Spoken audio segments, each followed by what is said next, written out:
यो मेरो शब्द चाहिँ झापाको जनताहरूलाई। झापाको हाम्रा मित्र जनता हो, म पनि जनता हुँ।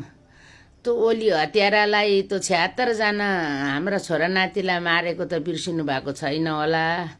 अब सोच पनि बदलौँ, भोट पनि बदलौँ हजुर।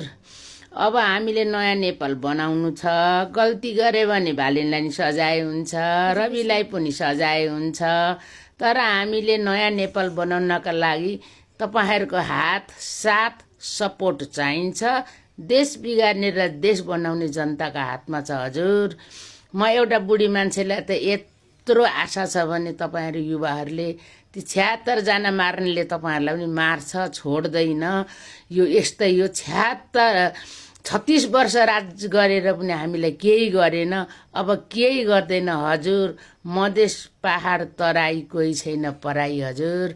तपाईहरुले अमूल्य मत दिएर हाम्रो देश बनाउनु होला। देशको नेता हुनुपर्छ, पार्टीको होइन।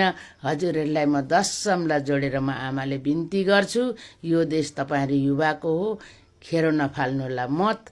त्यो अपराधीलाई कहिले पनि माफ नदिनु होला हजुर। मेरो यो तपाईहरुसँग अनुरोध छ हजुर।